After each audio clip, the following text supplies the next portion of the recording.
Assalamualaikum, waalaikumsalam Ustadz yang semoga dirahmati oleh Allah. Sama-sama, mohon tanya bagaimana hukumnya jika ada jamaah yang ngobrol di dalam kajian atau ketika kajian sedang berlangsung. Ya, jazakallah khair, terima kasih. Gimana nih, enaknya diapain? Iya, disikapi dengan bijak ya. Hadirin yang dirahmati oleh Allah, salah satu adab yang harus kita terapkan itu adab di majelis ilmu. Dan salah satu adabnya tidak ada suara yang tidak berkaitan dengan kajian yang sedang berlangsung. Dan ini untuk kebaikan kita sendiri.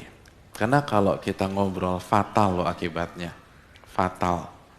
Coba antum buka surat Al-Hujurat ayat 2. Allah berfirman, Ya ayyuhalladzina amanu la tarfa'u aswatakum fawqa sautin nabi. Wahai orang-orang beriman, janganlah kalian mengangkat suara kalian di atas suara Nabi. Wala tajharu lahu bil qawli kajahri ba'dikum li ba'd.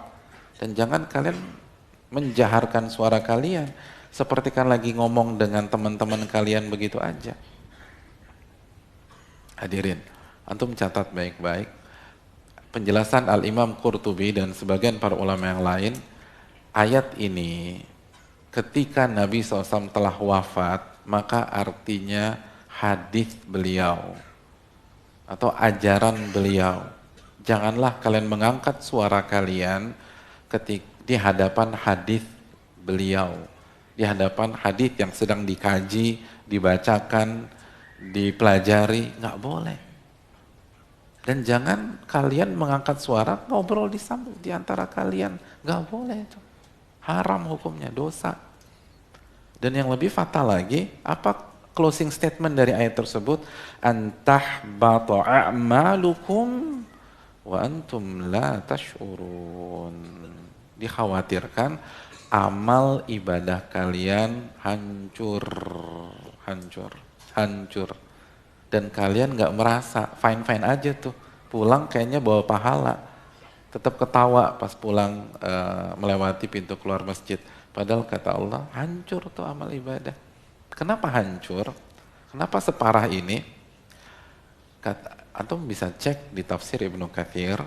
Kata Ibnu Katsir, karena Nabi tidak suka kalau beliau sedang bicara atau hadis beliau sedang disampaikan, ada yang bicara sendiri atau yang ngobrol atau mengangkat suara.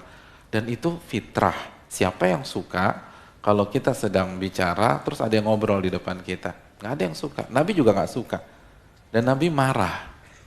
Dan kalau Nabi marah, kata para ulama tafsir, Allah pun akan marah kepada Anda. Dan kalau Allah marah, amal Anda hancur. Amal Anda hancur. Itu penjelasan Al-Imam Ibnu Katsir. Hati-hati. Gitu. Kecuali kalau kita kasih udzur misalnya bawa anak. Misalnya masih anak kecil, ya tapi kalau ya aku kan juga masih anak Pak Ustadz, ya anak 22 tahun gimana? Ya iya sih, saya juga anak 34 tahun, semua kita anak.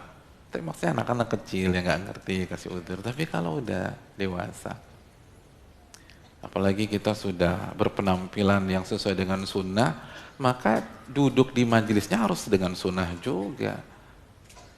Kan nggak boleh parsial, ambil sana, lepaskan sini, kan nggak boleh. Udkhulu fisilmi kafah, Al-Baqarah 208. Ya ayyuhalladzina amanu udkhulu fisilmi kafah. Wahai orang-orang beriman, masuklah ke dalam Islam secara total. Jadi sebenarnya bukan yang harus kita camkan, bukan menjaga adab di hadapan sang ustadz atau sang pembicara. Menjaga haknya ustadz itu nomor sekian lah, nomor sekian. Yang harus kita jaga adalah hak sabda-sabda Nabi kita. Yang harus kita jaga adalah hak firman-firman Allah. Hadirin, umat-umat terdahulu itu untuk bisa mendengar firman Allah, mereka harus digebukin dulu. Bilal bin Rabah. Sumayyah, Ammar, Yasir untuk bisa mendengar ayat-ayat tersebut, disiksa mereka, ditelanjangi. Sedangkan kita bisa mendengar full AC seperti ini, tempatnya nyaman. Lalu mana rasa syukur kita kepada Allah? La in syakartum la azidannakum wa la in kafartum inna adzabi lasyadid. Kalau kalian bersyukur aku tambah. Tapi kalau kalian kufur, ini kufur nikmat nih. Kita nggak disuruh berhadapan dengan musuh, kita hanya disuruh diam. Diam aja, diam. Masa nggak bisa? Para ulama, para sahabat, itu mereka mempertahankan ayat dengan darah, dengan fisik. Mereka harus disiksa sama orang-orang non-muslim, sama orang-orang musyrik Quraisy. Kita nggak diapa-apain. Allah cuma minta kita diam. Allah hanya minta kita la tarfa'u aswatakum. Jangan angkat suara kalian. Jadi yang nomor satu yang harus kita camkan adalah bagaimana kita menjaga hak-hak firman-firman Allah dan hadis-hadis Nabi Shallallahu Alaihi Wasallam. Dan kalau kita lihat saudara kita atau saudari kita ngobrol atau itu, lagi-lagi kasih udzur, mungkin mereka nggak tahu, mungkin mereka belum ngerti, pelan-pelan lah diingatkan.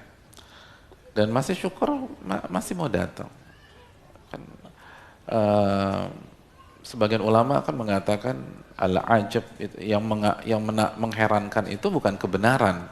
Yang mengherankan itu hari gini masih ada orang yang mau mendengar kebenaran. Karena di zaman fitnah. Jadi alhamdulillah masih mau hadir, masih mau datang. Jadi banyak-banyak bersyukur kepada Allah. Pelan-pelan baru diingatkan. Ya, Allah taala bisawab.